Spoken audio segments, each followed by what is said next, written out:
અગોચરની દુનિયામાં આવેલા તમામ સંતો ભક્તોને હૃદયથી પ્રણામ. મિત્રો, ચેનલમાં બોલાતા એકદમ શાંત, ધીમા અવાજ અને કોઈ જાતની ક્યાંય પહોંચી જવાની ઉતાવળ ના હોય એટલી ધીરજથી નીકળતા શબ્દો, એના ઉપરથી સમજી જજો કે એના કરતાં પણ શાંત અને ધીમી તમારી ચેતના થશે તો જ તમારી પરમ તરફ ગતિ થશે.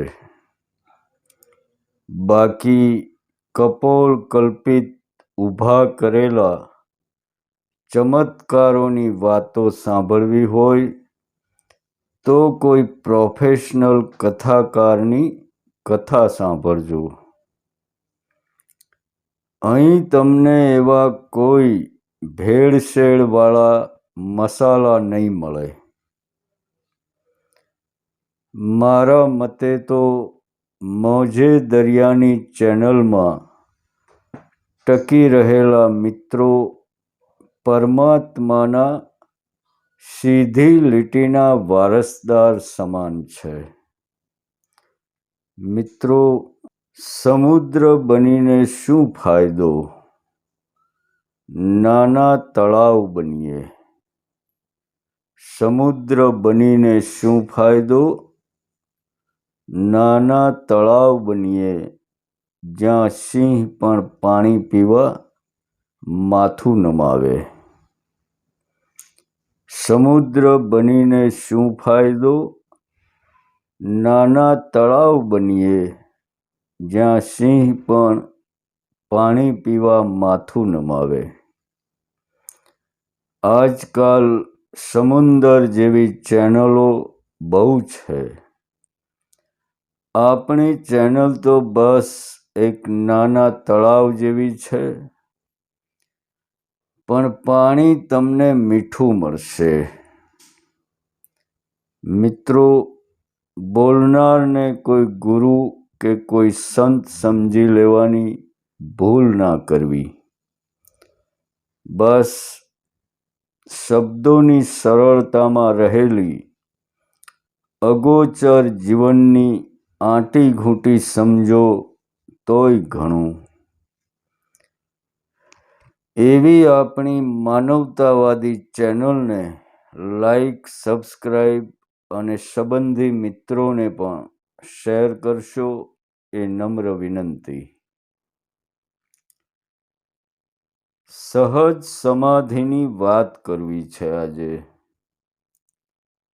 પહેલું તો આધ્યાત્મિકતાની વાત આવે એટલે એક સીધો સાદો સરળ વ્યક્તિત્વ એટલે આધ્યાત્મિક માણસ. પણ આજકાલ તો પોતાને આધ્યાત્મિક માનનારા લોકો અઘરી વાતો જ કરતા હોય છે. મોટા ભાગે ફોનમાં મને ઘણા કહેતા હોય છે કે એમને એવું બધું કહેવામાં આવે છે જેમ કે એમ સમજાય એવું હોત તો લોકો વર્ષો સુધી કઠિન તપશ્ચર્યા શું કામ કરત? લોકો ઘર-બાર મૂકીને શું કામ ભાગી ગયા હોત? તમે 1-2 વાર આવો અને કાંઈક મેળવી લેવું છે તો એમ કાંઈ થોડું મળી જાય? ઘણા તો ગુરુઓ પણ કહેતા હોય છે કે સેવા કરવી પડે, પૂનમો ભરવી પડે, એમ કાંઈ થોડું રસ્તામાં પડ્યું છે. આવું બધું લોકો બીજા લોકોને કહેતા હોય છે. જો કે એમની વાત પણ સાચી છે કે રસ્તામાં નથી પડ્યું, પણ સાથે એમ કદી નથી કહેતા કે અહીં આવવાની જરૂર નથી, એ રસ્તામાં નથી પડ્યું, પણ તમારી ભીતર પડ્યું છે. અને જે ભીતર પડ્યું હોય એને બહાર શોધવા નીકળીએ તો કેમ ભેગું થાય વાલા? પણ પાછું ભીતર જવામાં પણ દુનિયાભરની અલગ અલગ રીતો કાઢી ભીતરની વાતો કરનારાય ભાવ ખાવા લાગ્યા. મિત્રો, મરીજની એક પંક્તિ છે કે જિંદગીના જામને પીવામાં જલ્દી કરો મરીજ, એક તો ઓછી મદિરા છે અને ગળતું જામ છે. જિંદગીના જામને પીવામાં જલ્દી કરો મરીજ, એક તો ઓછી મદિરા છે અને ગળતું જામ છે.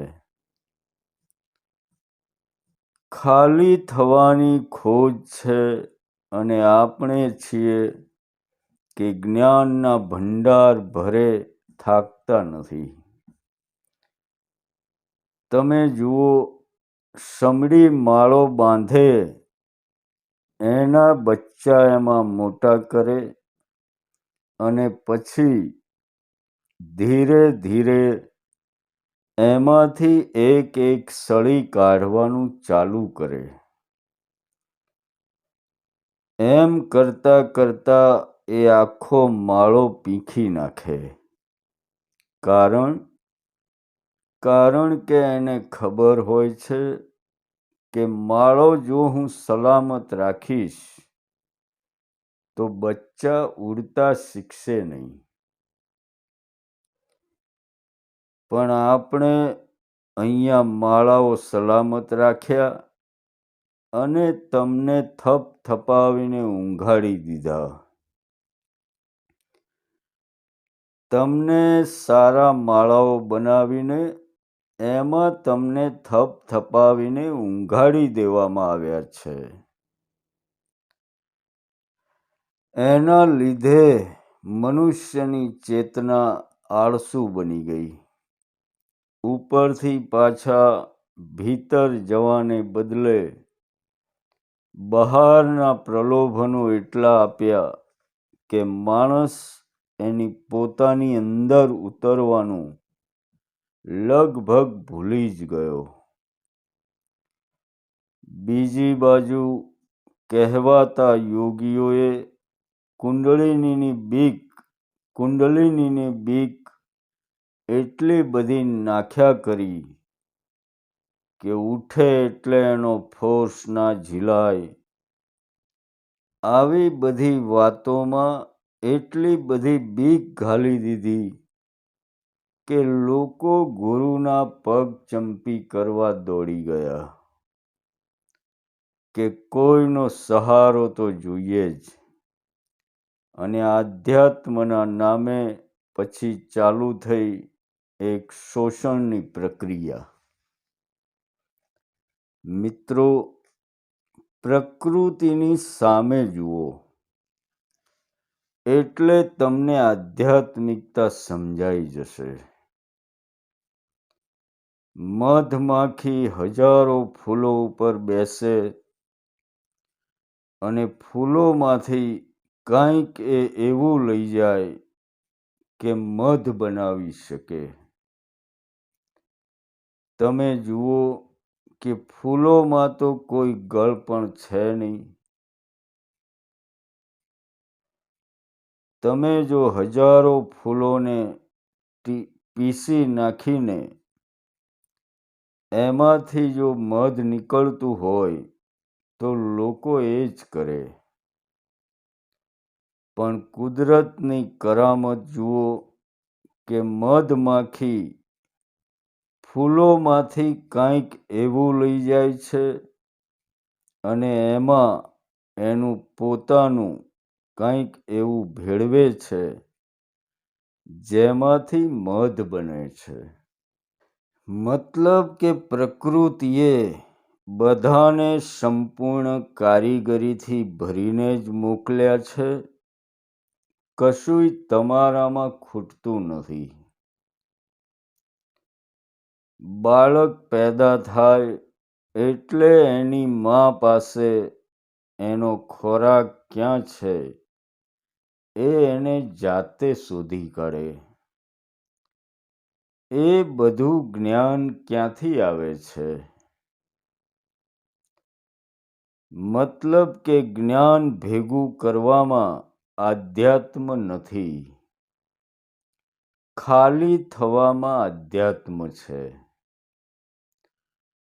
જેટલો તમારો ભટકાવ હશે જ્ઞાનના ભંડાર ભેગો કરવાનો, એટલા તમે પરમાત્માથી દૂર જશો.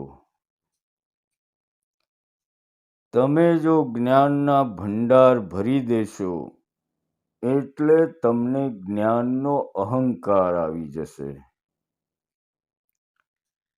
ખાલી થવાની ખોજ એટલે મોજે દરિયાની મોજ.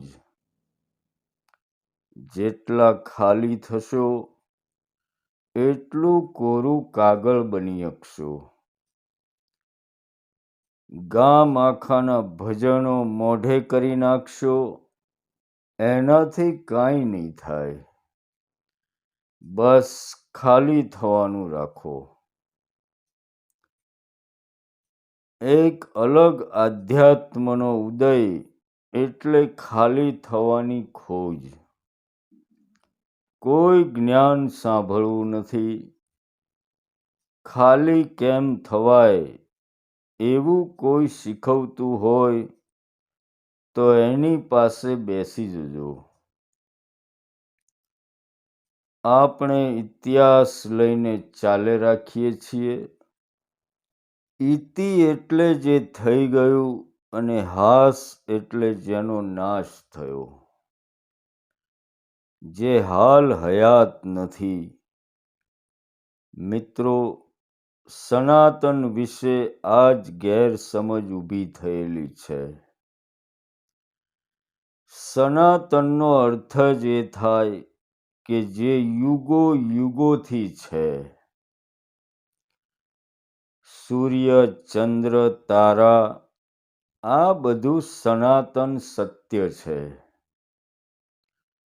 કોઈ એક ધર્મની વાત અહીંયા નથી.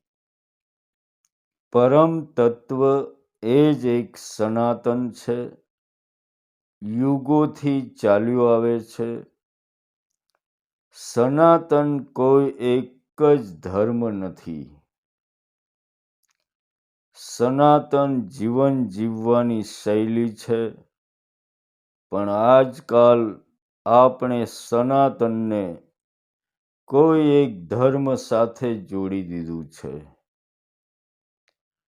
સનાતન એટલે મિત્રો જે પહેલા પણ હતું, આજે પણ છે અને તમે નહીં હો ત્યારે પણ હશે.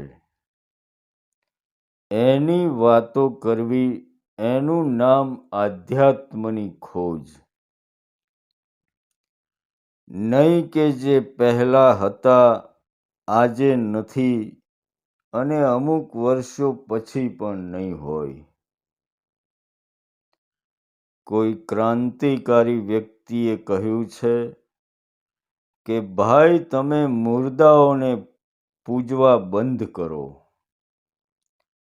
આપણે બધા મર્દાઓને પૂજનારા છીએ. જે સનાતન છે એની પૂજા કરો. પ્રકૃતિ સનાતન છે એની પૂજા કરો. એમાંથી કંઈક શીખો. ભજનની સાખીઓ ઉકેલી નાખશો તો શું તમે આત્મજ્ઞાની બની જશો? કદી નહીં. ઉપરથી તમારું જ્ઞાન વહેંચવા લોકોની તમને જરૂર પડશે. મારી સાથે કોઈ બહુ જ્ઞાનની વાતો કરે તો હું સાંભળે રાખું. પણ કદી સંઘરી ના રાખવું, સંઘરો ના કરો. વહેંચી દો જેને જોઈએ એને, અને એ પણ વગર શરતે. પ્રકૃતિને તમે જુઓ, ગટરના ગંદા નાળા ઉપર પણ ફૂલોની અંદર હજારો જાતની ડિઝાઇન તમને જોવા મળશે. એના માટે કોઈ જગ્યા પવિત્ર કે અપવિત્ર નથી. એ બધી ચારે બાજુ ખીલેલી આ પ્રકૃતિને મૂકીને આપણે એ લોકોને પૂજવા માંડ્યા જે કદીક હતા, આજે નથી અને આગળ પણ નહીં હોય. જીવંત મનુષ્ય, જીવંત પરમાત્મા, જીવંત પ્રકૃતિ, એને મૂકીને તમે મુર્દાઓને યાદ કરવામાં લાગ્યા છો. એક એક સેકન્ડ તમારામાંથી વહી રહેલા પરમાત્માને મહેસૂસ કરવો હોય તો ખાલી થઈ જાઓ. એકદમ નિપટ એકલા બની જાઓ. નાના બાળકોને તમે જુઓ, શરૂઆતમાં એના હાથમાં પહેલી વાર જો પેન તમે આપો તો એ શું કરશે? તમે ધ્યાનથી જોજો, એ કોઈ આડા અવળા લીટા નહીં મારે. એ સીધું પહેલું શૂન્ય બનાવવા જ કોશિશ કરશે. એની આંગળીઓ વર્તુળ બનાવવામાં જ લાગશે. એ જ માનવ જીવનનો મોટામાં મોટો સંકેત છે. પણ આપણે કદી એવું વિચારતા જ નથી. શૂન્યમાંથી આવ્યા છો, શૂન્યમાં સમાઈ જશો. અને બીજું એ પણ છે કે જીવન એક વર્તુળ સમાન છે. એનો કદી અંત નથી.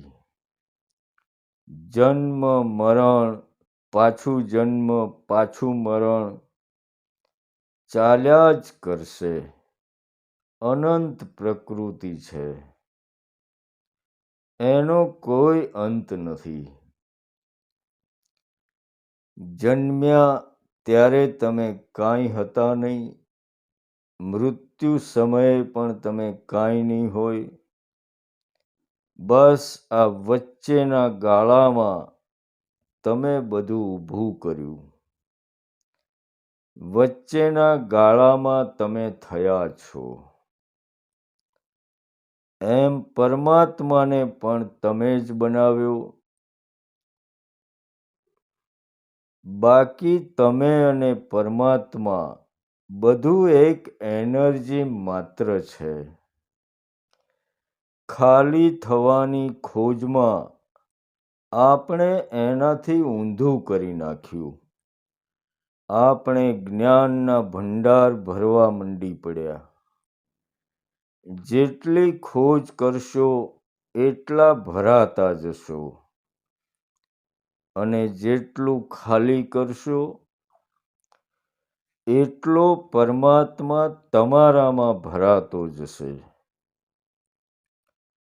આપણે અગાઉ પણ વાત થઈ હતી કે તમારી આંખે એને જોવા દો, તમારા પગથી એને ચાલવા દો અને તમારા કાનથી એને સાંભળવા દો. બસ એટલી ભક્તિ છે. બાકી તો આધ્યાત્મિક જગત બહુ વિશાળ છે. ઘણી બધી વિધિઓ અને ઘણા બધા જ્ઞાનીઓ છે. પણ મોટામાં મોટી વિધિ એટલે ખાલી થવાની ખોજ અને મોજે દરિયાની મોજ. અંતમાં આધ્યાત્મિક જગતની કાંઈ પણ મૂંઝવણ હોય તો સ્ક્રીન ઉપર નંબર આપેલો જ છે, એમાં વોટ્સઅપ નથી એટલે મેસેજ કરવો નહીં, સીધો કોલ કરી દેવો.